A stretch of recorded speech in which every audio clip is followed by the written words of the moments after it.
Sistem nas je vse vzgojil in smo kar ujeti v nek kalup razmišljanja praktično vsi. Nek zdravnik, recimo, če bi želel res zdraviti, bi se moral kar konkretno preobraziti. Ne? Res je.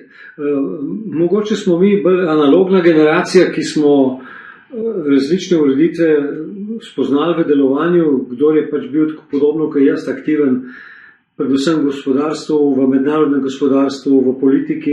Vemo, kaj je bilo slabega, kaj je bilo dobrega in kaj je zdaj slabega in kaj je dobrega sedaj. Ne?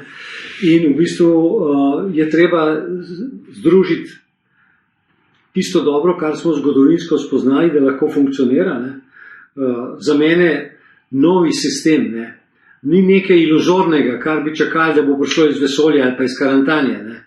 Novi sistem mora, po mojem, temeljiti na jedru tistega kapitalističnega sistema, ki se mu je reklo zlata leta kapitalizma. To pomeni, da še vedno ostanejo v funkciji kategorije denarja, prihrankov, razvoja, stroškov in tako naprej, ne?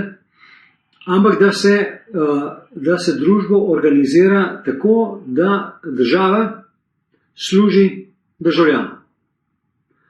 Vse ostalo so posledice tega.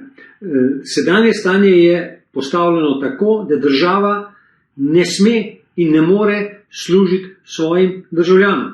To je to osnovno protislovje, preko katerega ne moremo. Ne?